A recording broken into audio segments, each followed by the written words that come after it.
പെട്ടെന്ന് തന്നെ ഒരാഴ്ച കൊണ്ടോ അല്ലെ 2 ആഴ്ച കൊണ്ടോ നമുക്ക് ഈസി ആയിട്ട് വെയിറ്റ് നമുക്ക് അല്ലെ കുറയ്ക്കാനും അതുപോലെ തന്നെ നമ്മളെ ചാടിയ വയറൊന്ന് ഉള്ളിലാക്കാനും എന്തെങ്കിലും വഴികളുണ്ടോ? ഒരു 35 എബോവ് ആകുമ്പോഴാണ് നമ്മുടെ ശരീരത്തിൽ കൊഴുപ്പും അല്ലെങ്കിൽ നമ്മുടെ ശരീരഭാരം കൂടിയിട്ടുണ്ടെന്ന് നമുക്ക് പറയാം. അവർക്ക് കൈകാലുകളൊക്കെ ഭയങ്കര ലീൻ അല്ലെങ്കിൽ മെലിഞ്ഞിരിക്കുന്നത് നമുക്ക് കാണാം. പക്ഷെ അവർ വയറ് നോക്കുമ്പം ചാടിയിരിക്കുന്നത് അല്ലെങ്കിൽ ഒരു പോട്ട് ബെല്ലി സ്ട്രക്ചറിലേക്ക് കാണപ്പെടുന്നുണ്ട്. കൊഴുപ്പ് അടിഞ്ഞു കൂടേണ്ട ആ ഒരു ടൈമിംഗ് പീരീഡ് തന്നെ വളരെ ഷോർട്ടാണ്. അതുമൂലം അവർക്ക് വെയിറ്റ് കുറയുന്നതാണ് സംഭവിക്കുന്നത്. നമുക്ക് ഓട്സ് വെച്ചിട്ട് അല്ലെങ്കിൽ ഓംലെറ്റ് ഒക്കെ ഉണ്ടാക്കുന്നത് നല്ലതാണ്. അതേപോലെ തന്നെ ചെറിയ മത്സ്യങ്ങൾ നമ്മളെ ഭക്ഷണത്തിൽ ഉൾപ്പെടുത്തുന്നത് നല്ലതാണ്. ഹായ് മാം, പലപ്പോഴും നമ്മുടെ അടുത്ത് അല്ലെങ്കിൽ ഒരു കമൻ്റ് ആയിട്ടോ അല്ലെങ്കിൽ ഒക്കെ ചോദിക്കാനുള്ളതാണ്, നമുക്കൊരാഴ്ച കൊണ്ട് 4 കിലോ അല്ലെങ്കിൽ 5 കിലോ ഒക്കെ കുറയ്ക്കാൻ പറ്റുമോ എന്നുള്ളത്.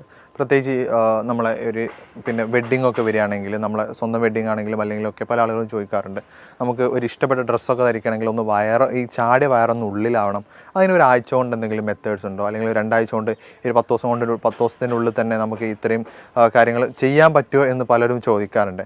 അങ്ങനെ നമുക്ക് ഒരു പെട്ടെന്ന് തന്നെ ഒരാഴ്ച കൊണ്ടോ അല്ലെ 2 ആഴ്ച കൊണ്ടോ നമുക്ക് ഈസി ആയിട്ട് വെയിറ്റ് നമുക്ക് അല്ലെ കുറയ്ക്കാനും അതുപോലെ തന്നെ നമ്മളെ ചാടിയ വയറൊന്ന് ഉള്ളിലാക്കാനും എന്തെങ്കിലും വഴികളുണ്ടോ? നമുക്ക് തീർച്ചയായിട്ടും 2 ആഴ്ച കൊണ്ടോ അല്ലെങ്കിൽ ഒരു മാസം കൊണ്ടൊക്കെ നമുക്ക് ഇങ്ങനെ അമിത വണ്ണമൊക്കെ നമുക്ക് കുറച്ച് കൊണ്ടുവരാൻ പറ്റുന്നതാണ്. അപ്പോൾ അതിന് മുന്നേ ആയിട്ട് നമുക്ക് വെയിറ്റ് കൂടാൻ എന്തൊക്കെ കാരണങ്ങളെന്ന് നമുക്കിവിടെ ഡിസ്കസ് ചെയ്യാം. മെയിനായിട്ട് വെയിറ്റ് കൂടാന്ന് പറഞ്ഞു കഴിഞ്ഞാൽ നമ്മളെ ബോഡി വെയിറ്റ് അല്ലെങ്കിൽ ബോഡി മാസ് ഇൻഡെക്സ് ഒരു 35 എബോവ് ആകുമ്പോഴാണ് നമ്മുടെ ശരീരത്തിൽ കൊഴുപ്പും അല്ലെങ്കിൽ നമ്മളെ ശരീരഭാരം കൂടിയിട്ടുണ്ടെന്ന് നമുക്ക് പറയാം. അപ്പോൾ ഈ വെയിറ്റ് കൂടുക എന്ന് പറയുമ്പം നമ്മുടെ ജോയിൻസിനൊക്കെ നോർമലി ഒരു ജോയിൻറ്റിന് ഒരു വെയിറ്റ് ബെയറിങ് കപ്പാസിറ്റി ഉണ്ട്. നമ്മളെ ശരീരത്തിൻ്റെ ഒരു 4 കിലോളം നമ്മളെ ജോയിൻസ് താങ്ങി നിർത്തുന്നുണ്ട്. അപ്പോൾ ആ ജോയിൻസ് എന്നൊക്കെ ഭയങ്കര ഒരു വേദന അനുഭവപ്പെടുക, അല്ലെങ്കിൽ നടക്കുമ്പോൾ ഒരു കിതപ്പൊക്കെ ഫീൽ ചെയ്യുക, അല്ലെങ്കിൽ എന്താ പറയുക ഭയങ്കര ഒരു സ്റ്റിഫ്നെസ് അനുഭവപ്പെടുക, അതൊക്കെയാണ് നമ്മളെ ശരീരഭാരം വർദ്ധിച്ചിട്ടുണ്ടെന്ന് നമ്മളെ ശരീരം കാണിക്കുന്ന ഒരു എക്സ്റ്റേണൽ സൈൻ എന്നൊക്കെ പറയാം. അതേപോലെ തന്നെ ചില ഡ്രസ്സൊക്കെ ഇടുമ്പോൾ നമ്മൾ ഇപ്പോൾ ഇട്ടുകൊണ്ടിരിക്കുന്ന ഡ്രസ്സ് കുറച്ച് കഴിഞ്ഞ് നമ്മൾ വെയിറ്റൊക്കെ കൂടി കഴിഞ്ഞ് നമുക്ക് ഇടാൻ ഭയങ്കര ബുദ്ധിമുട്ടായിരിക്കും, നമുക്ക് ഭയങ്കര ടൈറ്റായിരിക്കും, ചിലർക്ക് വയറായിട്ട് അനുഭവപ്പെടാം. അപ്പോൾ ഇത് വരാൻ ഒരുപാട് കാരണങ്ങളുണ്ട്. മെയിനായിട്ട് അവരെ ഭക്ഷണ രീതികൾ തന്നെയാണ്. നമുക്കറിയാം പണ്ട് കാലങ്ങളിലൊക്കെ ആളുകൾക്ക് അസുഖങ്ങൾ വരുന്നത് വളരെ കുറവാണ്. അതായത് ഫാറ്റി ലിവർ പോലത്തതും ഫൈബ്രോയിഡ് ഇഷ്യൂസ്, PCOD ഇഷ്യൂസൊക്കെ വരുന്നത് വളരെ കുറവാണ്.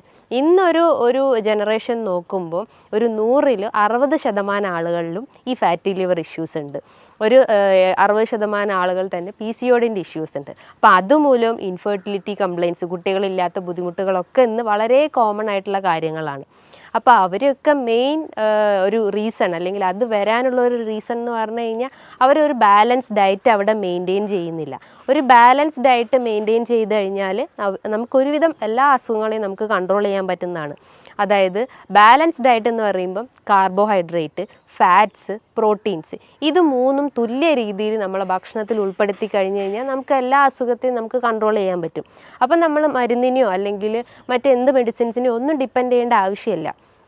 ഇന്ന് വെയിറ്റ് കുറയ്ക്കാനും BP-ക്കും ഷുഗറിനും ഫാറ്റി ലിവറിനൊക്കെ ഒരുപാട് മെഡിസിൻസ് ഹൈ ഡോസായിട്ട് നമ്മൾ ഡെയിലി കഴിക്കാറുണ്ട്. ആ മെഡിസിൻസിൻ്റെ സൈഡ് എഫക്റ്റ് ആയിട്ട് പല കിഡ്നി സ്റ്റോൺ പ്രശ്നങ്ങളും വീക്ക്നെസ് അനുഭവപ്പെടുന്നതും പ്രതിരോധശേഷി കുറയുന്ന പ്രശ്നങ്ങളൊക്കെ ഇന്ന് ആളുകളിൽ കോമൺ ആണ്. അപ്പോൾ അതൊക്കെ ഒന്ന് കുറയ്ക്കാന്ന് പറയുന്നത് നമ്മൾ മെയിനായിട്ട് നമ്മൾ ഭക്ഷണത്തിൽ ഫോക്കസ് ചെയ്താൽ മതി. അപ്പോൾ ഭക്ഷണം നമ്മൾ കൺട്രോൾ ചെയ്ത് കഴിഞ്ഞാൽ തന്നെ നമുക്കൊരുവിധം എല്ലാം നമുക്ക് കൺട്രോൾ ചെയ്യാൻ പറ്റും. അപ്പം ഞാൻ പറഞ്ഞു വെയിറ്റ് കൂടാനുള്ള ഒരു കാരണം എന്ന് പറഞ്ഞു കഴിഞ്ഞാൽ ഈ അമിതമായിട്ടുള്ള കാർബ് അല്ലെങ്കിൽ അമിതമായിട്ടുള്ള കൊഴുപ്പേറിയ ഭക്ഷണങ്ങൾ അല്ലെങ്കിൽ അമിതമായിട്ടുള്ള പ്രോട്ടീൻ റിച്ച് ആയിട്ടുള്ള ഭക്ഷണങ്ങളൊക്കെ എടുക്കുമ്പോഴാണ് നമുക്ക് ഇത്തരം വെയിറ്റിൻ്റെ പ്രശ്നങ്ങൾ വരുന്നത്. അപ്പോൾ അതൊന്ന്. രണ്ടാമതായിട്ട് ഇത്രയും കഴിക്കുന്നുണ്ടെങ്കിലും നമ്മളത് ശരീരത്തിൽ നിന്ന് ബേൺ ഔട്ടായി പോകുന്നില്ല, അല്ലെങ്കിൽ ആ കലോറി നമ്മളെ ശരീരത്തിൽ അടിഞ്ഞു കൂടുക അല്ലെങ്കിൽ പല അവയവങ്ങളിലൊക്കെ അത് അടിഞ്ഞു കൂടുന്നുണ്ട്. അപ്പോൾ അത് ബേൺ ഔട്ടായിട്ടോ അല്ലെങ്കിൽ വേർപ്പായിട്ടോ നമ്മളെ ശരീരത്തിൽ പുറന്തള്ളപ്പെടുന്നില്ല. അപ്പോൾ നമ്മൾ എന്ത് ചെയ്യണം? നല്ല രീതിയിൽ എക്സസൈസ് ചെയ്യണം. അപ്പോൾ വ്യായാമക്കുറവ് ഇതിൻ്റെ ഒരു മെയിൻ കാരണമാണ്. അപ്പോൾ എക്സസൈസ് ചെയ്തിട്ടില്ലെങ്കിൽ ഇത്തരം ബുദ്ധിമുട്ടുകൾ നമുക്ക് കണ്ടിന്യൂസ് ആയിട്ട് വന്നുകൊണ്ടേ നിൽക്കും. അതേപോലെ തന്നെയാണ് വെയിറ്റ് കൂടാനുള്ള ഒരു കാരണം എന്ന് പറഞ്ഞാൽ നമ്മുടെ ശരീരത്തിൽ എസ്പെഷ്യലി സ്ത്രീകളിൽ നോക്കുകയാണെങ്കിൽ PCOD പ്രശ്നങ്ങളൊക്കെ ഉള്ള ആളുകളിൽ ഒരു കാരണം എന്ന് പറഞ്ഞു കഴിഞ്ഞാൽ ഹോർമോണൽ ഇംബാലൻസ് ആണ്. ഹോർമോണൽ ഇംബാലൻസ് എന്ന് പറയും PCOD കേസസിൽ ഈസ്ട്രജൻ ഹോർമോൺസിൽ ഉണ്ടാകുന്ന വേരിയേഷൻസ് കൊണ്ടാണ് ഇത്തരം സിസ്റ്റ് രൂപപ്പെടുന്നത്. അപ്പോൾ അവർക്ക് മെൻസ്ട്രൽ ഇറഗുലാരിറ്റീസ് ഉണ്ടാവാം.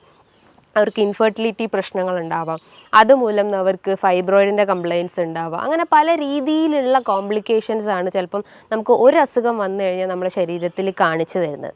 അപ്പം PCOD കൺട്രോൾ ചെയ്യാനും ഫാറ്റി ലിവർ കൺട്രോൾ ചെയ്യാനും അതേ ഫൈബ്രോയിഡ് കൺട്രോൾ ചെയ്യാനും എല്ലാത്തിനും നമ്മൾ ഡയറ്റും എക്സസൈസും മെയിനായിട്ട് ഫോക്കസ് ചെയ്യുക. ഇന്ന് പല ആളുകളും ചിന്തിക്കുന്നത് എല്ലാത്തിനും മരുന്നെടുത്ത് കഴിഞ്ഞാൽ നമുക്ക് എല്ലാ അസുഖവും കൺട്രോൾ ചെയ്യാൻ പറ്റും. നമുക്കറിയാം ഒരു 30% മാത്രമാണ് നമ്മൾ മരുന്നിന് ഡിപ്പെൻഡ് ചെയ്യുള്ളൂ. ബാക്കി ഒരു റിമൈനിങ് ഒരു 60% എല്ലാം നമ്മളെ ഭക്ഷണവും അതുപോലെ തന്നെ എക്സസൈസും ആണ് മെയിനായിട്ട് ഫോക്കസ് ചെയ്യേണ്ടത്. അപ്പം നമ്മൾ മെയിനായിട്ട് ഫോക്കസ് ചെയ്യേണ്ടത് നമ്മളെ ഡയറ്റും എക്സസൈസും അതേപോലെ തന്നെ ഒരു 3rd മാത്രമായിട്ട് മെഡിസിൻസിനെ കണ്ടാൽ മതി.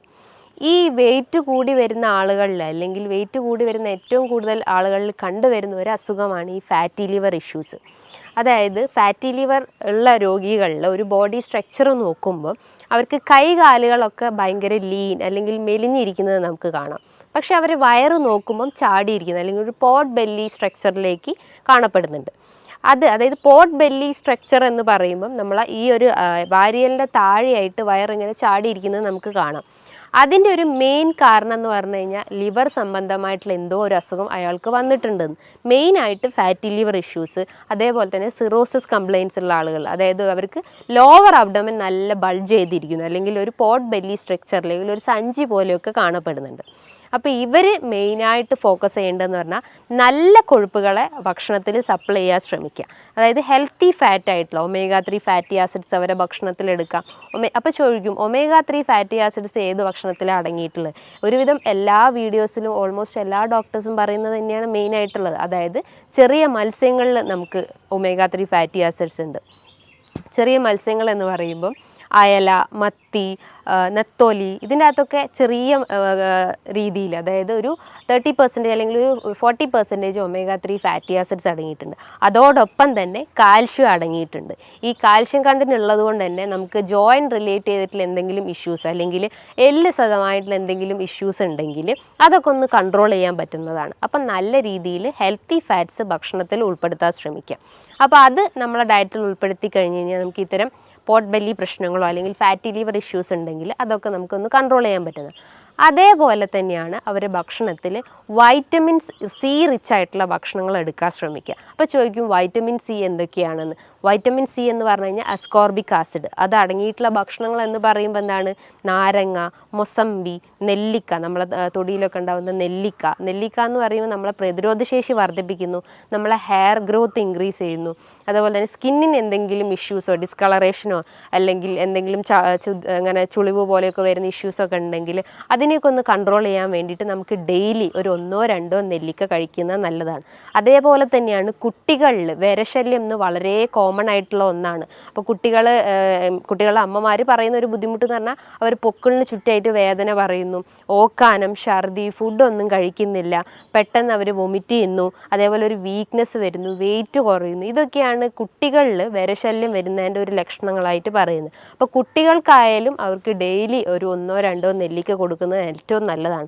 ഇത് അവരെ ദഹന വ്യവസ്ഥ ഇമ്പ്രൂവ് ചെയ്യുന്നു. അതായത് ദഹന സംബന്ധമായിട്ട് എന്തെങ്കിലും ബുദ്ധിമുട്ടുകൾ ഉണ്ടെങ്കിൽ, അതായത് എന്തെങ്കിലും സീലിയാക് ഡിസീസോ അല്ലെങ്കിൽ ലാക്ടോസ് ഇൻടോളറൻസ് പോലത്തെ എന്തെങ്കിലും ബുദ്ധിമുട്ടുകൾ ഉണ്ടെങ്കിൽ ആ ദഹനത്തിനൊന്ന് ഇമ്പ്രൂവ് ചെയ്യാൻ സഹായിക്കുന്നതാണ് ഈ നെല്ലിക്ക എന്ന് പറഞ്ഞിട്ടുള്ള ആ ഒരു ഇന്ത്യൻ ഗൂസ്ബെറി. അതേപോലെ തന്നെയാണ് അവരുടെ ഭക്ഷണത്തിൽ ഫൈബർ റിച്ച് ആയിട്ടുള്ള ഭക്ഷണങ്ങൾ എടുക്കാൻ ശ്രമിക്കുക. ഫൈബർ എന്ന് പറയുന്നത് നല്ല രീതിയിൽ നാരുകൾ അടങ്ങിയിട്ടുള്ളത്, അതായത് പൊമോഗ്രാനൈറ്റ്, ഓറഞ്ച്, മൊസമ്പി, ഗ്രേപ്സ്, വെജിറ്റബിൾസിൽ നോക്കുമ്പം കുക്കുംബർ, ക്യാരറ്റ്, ഇതിൻ്റെ അകത്തൊക്കെ ഒരുപാട് ഫൈബർ അടങ്ങിയിട്ടുണ്ട്. ഇത് നമ്മളെ ദഹനത്തിനെ നല്ല രീതിയിൽ ഇമ്പ്രൂവ് ചെയ്യാൻ സഹായിക്കുന്നു. ഇനിയിപ്പോൾ മലബന്ധം പ്രശ്നങ്ങളൊക്കെ ഉള്ള ആളുകളാണെങ്കിൽ എല്ലാ ഡോക്ടേഴ്സും പറയുന്ന ഒന്നാണ് അവർ നല്ല രീതിയിൽ വാട്ടർ ഇൻടേക്ക് വെച്ചാൽ ബോഡി വാട്ടർ ഇൻടേക്ക് നല്ല രീതിയിൽ കൂട്ടുക. അതേപോലെ തന്നെയാണ് ഫൈബർ റിച്ച് ആയിട്ടുള്ള ഭക്ഷണങ്ങൾ എടുക്കാൻ ശ്രമിക്കുക. അപ്പം ഇതും നമ്മളെ ഡയറ്റിൽ ഉൾപ്പെടുത്തി കഴിഞ്ഞ് കഴിഞ്ഞാൽ നമുക്ക് ദഹന സംബന്ധമായിട്ടുള്ള എന്തെങ്കിലും പ്രശ്നങ്ങളുണ്ടെങ്കിൽ അത് കൺട്രോൾ ചെയ്യും. അതോടൊപ്പം തന്നെ നമ്മളെ വെയിറ്റിനെ ഒന്ന് മെയിൻറ്റെയിൻ ചെയ്യാൻ സഹായിക്കുന്നതാണ്. അതേപോലെ തന്നെയാണ് അവരുടെ ഭക്ഷണത്തിൽ പ്രോട്ടീൻ്റെ കണ്ടൻറ്റും ഇൻക്ലൂഡ് ചെയ്യാൻ ശ്രമിക്കുക. പ്രോട്ടീൻ എന്ന് പറയുമ്പോൾ ചെറിയ മത്സ്യങ്ങളാവട്ടെ, നട്ട്സ് ആവട്ടെ, സീഡ്സ് ആവട്ടെ, പംകിൻ സീഡ്സ്, ഫ്ലാക്സ് സീഡ്സ്, ബദാം, ആൽമണ്ട്, ഇതൊക്കെ അവരുടെ ഭക്ഷണത്തിൽ ഉൾപ്പെടുത്തി കഴിഞ്ഞ് കഴിഞ്ഞാൽ അവർക്ക് ഒരുവിധം എല്ലാ ലൈഫ് സ്റ്റൈൽ ഡിസീസസും അവർക്ക് കൺട്രോൾ ചെയ്യാൻ പറ്റും. ഇന്ന് ഒരുവിധം അസുഖങ്ങൾക്കൊക്കെ മെയിൻ കാരണം എന്ന് പറഞ്ഞു കഴിഞ്ഞാൽ അമിതമായിട്ടുള്ള മദ്യപാനമാണ്, അല്ലെങ്കിൽ അമിതമായിട്ടുള്ള പുകവലിയാണ്. അപ്പോൾ ഈ പുകവലിയും മദ്യപാനമാണ് നമ്മളെ ഫാറ്റി ലിവറിനെ ട്രിഗർ ചെയ്യുന്നത്. സിറോസിസിൻ്റെ ഒരു മെയിൻ വില്ലനായിട്ട് പറയാം, നമുക്ക് ഒരു 10% വില്ലനായിട്ട് നമുക്ക് പറയാം ഈ ഒരു ആൽക്കഹോളിക് അഡിക്ഷൻസ് ആണ്. അപ്പം എല്ലാ അസുഖത്തിനെയും നമുക്ക് തടഞ്ഞു നിർത്താൻ പറ്റുന്നതാണ് നമ്മൾ ഈ പൂർണ്ണമായിട്ടും ആൽക്കഹോളും സ്മോക്കിംഗ് അഡിക്ഷൻസ് ഉണ്ടെങ്കിൽ അത് പൂർണ്ണമായിട്ടും ഒഴിവാക്കാൻ ശ്രമിക്കുക. അതേപോലെ തന്നെ ഈ കുടവയറ് അല്ലെങ്കിൽ അമിതവണ്ണമുള്ള ആളുകളിൽ ഒരു കണ്ടീഷനാണ് ടയേർഡ് ബെല്ലി ഫാറ്റ് എന്ന് പറയും. ടയേർഡ് ബെല്ലി ഫാറ്റ് എന്ന് പറയുമ്പം 2 ടയർ രൂപത്തിലായിട്ട് ഇങ്ങനെ വയറ് കിടക്കുന്നു. ഒന്ന് നമ്മുടെ വാരിയലിൻ്റെ താഴെയായിട്ടും ഒന്ന് നമ്മുടെ ലോവർ അബ്ഡമനിലായിട്ടും ഇങ്ങനെ വയറ് ചാടി കിടക്കുന്നത് കാണാം. ഇതിൻ്റെ ഒരു കാരണം എന്ന് പറഞ്ഞു കഴിഞ്ഞാൽ അവർ നല്ല രീതിയിൽ ഭക്ഷണം കഴിക്കുന്നു, അതായത് അമിതമായിട്ട് വലിച്ചു വാരി കഴിക്കുന്നു. ഒരു പ്രോപ്പർ ടൈമിംഗ് അവിടെ മെയിൻറ്റെയിൻ ചെയ്യുന്നില്ല. ബ്രേക്ക്ഫാസ്റ്റ് എന്ന് പറയുമ്പോൾ നമുക്കറിയാം ഒരു ബ്രെയിൻ ഫുഡായിട്ടാണ് വർക്ക് ചെയ്യുന്നത്. അപ്പോൾ പ്രോപ്പർ ടൈമിങ്ങിൽ ബ്രേക്ക്ഫാസ്റ്റ് കഴിച്ചിട്ടില്ലെങ്കിൽ നമുക്ക് ആ ഒരു ഫുൾ ഡേ റൂട്ടീൻ തന്നെ നമ്മൾ ഡിസോർഡേർഡ് ആയിപ്പോകും. കാരണം നമ്മളെ ദഹനത്തിന് അല്ലെങ്കിൽ നമ്മളെ വയറിനറിയാം നമ്മൾ ഇന്ന ടൈമിലാണ് ഫുഡ് കഴിക്കുക. അപ്പോൾ ആ ഒരു ആ ഒരു ഡിസ്ഫങ്ഷൻ തന്നെ അവിടെ കറക്റ്റ് ആവില്ല. പ്രോപ്പറായിട്ട് നമ്മളെ ദഹനം ഫങ്ഷൻ ചെയ്യുന്നില്ല. അപ്പം ബ്രേക്ക്ഫാസ്റ്റ് സ്കിപ്പ് ചെയ്ത് കഴിഞ്ഞാൽ ഇത്തരം ഇഷ്യൂസ് വരാനുള്ള ചാൻസസ് ഉണ്ട്. അതേപോലെ തന്നെ അവർ നല്ല രീതിയിൽ ഈ ഫ്രക്ടോസ് അല്ലെങ്കിൽ നല്ല രീതിയിൽ മധുരമേറിയ ഭക്ഷണങ്ങൾ എടുക്കാൻ ശ്രമിക്കുന്നത്.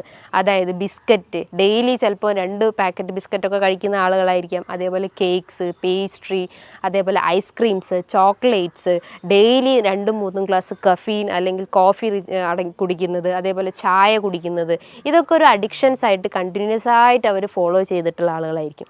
അപ്പോൾ അത്തരം ആളുകളിലും ഇത്തരം ടയേർഡ് ബെല്ലി ഫാറ്റ് കണ്ടുവന്നിട്ടുണ്ട്. ഇതിനെ അവർ മെയിനായിട്ട് ശ്രദ്ധിക്കേണ്ടത് ഇത്തരം ദുശീലങ്ങളുണ്ടെങ്കിൽ അത് പൂർണ്ണമായിട്ട് ഒഴിവാക്കാൻ ശ്രമിക്കുക.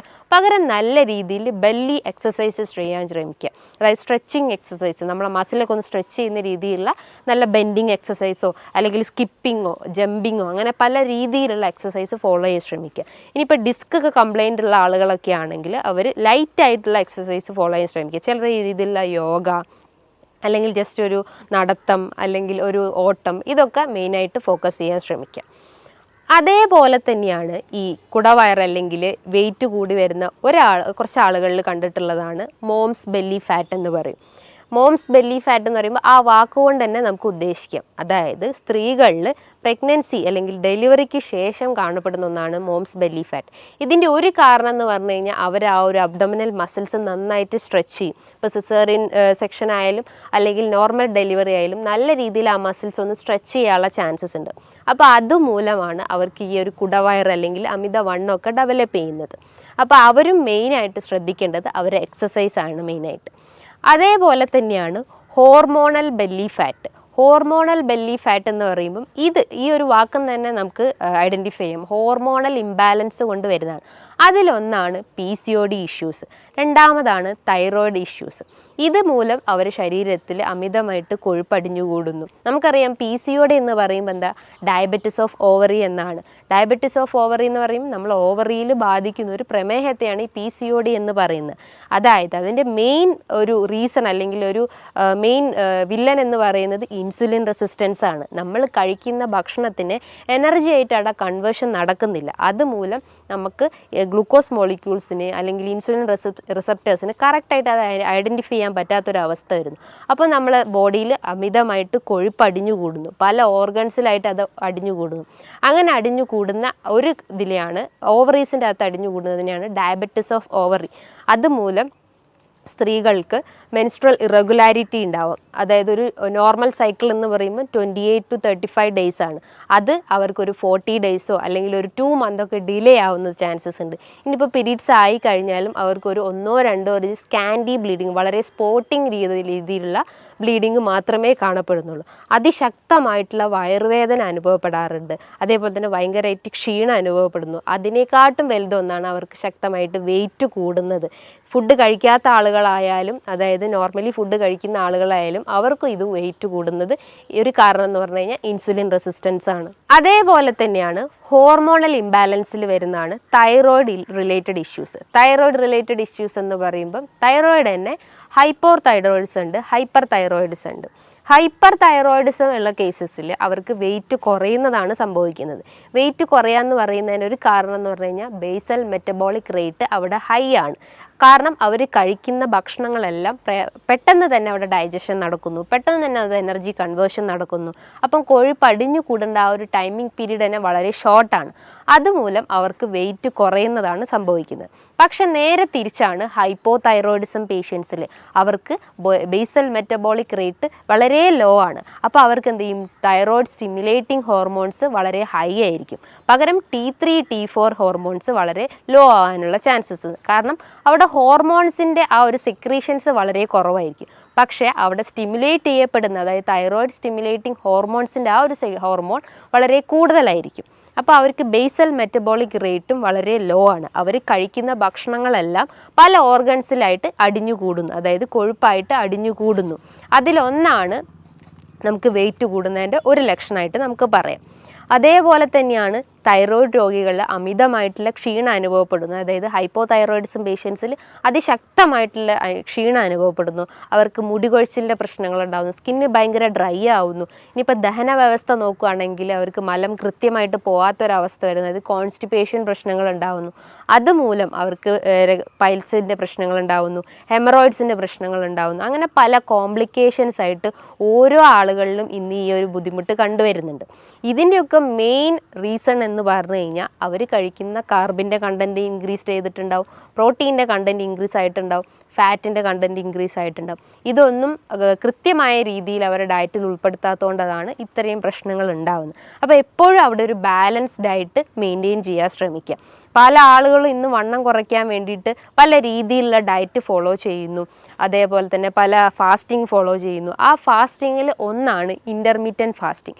ഇൻ്റർമീഡിയൻറ്റ് ഫാസ്റ്റിംഗ് നമ്മൾ ചെയ്യുമ്പോൾ നമ്മൾ ശരീരത്തിൽ അടിഞ്ഞുകൂടി കിടക്കുന്ന കൊഴുപ്പിനെയൊക്കെ ഒന്ന് അലിയിച്ച് കളയും, അല്ലെങ്കിൽ അതിനെ ബേൺ ഔട്ട് ചെയ്യാൻ സഹായിക്കുന്ന ഒരു മെത്തേഡാണ് ഇൻ്റർമീഡിയൻറ്റ് ഫാസ്റ്റിംഗ്.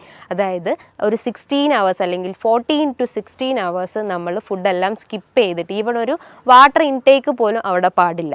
അപ്പോൾ അത്രയും ഫാസ്റ്റിംഗ് അവിടെ മെയിൻറ്റെയിൻ ചെയ്ത് കഴിഞ്ഞാൽ അവർക്ക് ഈ ഒരു ക്ഷീണം അല്ലെങ്കിൽ ഇത്തരം കൊഴുപ്പൊക്കെ നമ്മുടെ ശരീരത്തിൽ നിന്ന് തന്നെ നമുക്ക് ബേൺ ഔട്ട് ചെയ്യാൻ സഹായിക്കാവുന്നതാണ്.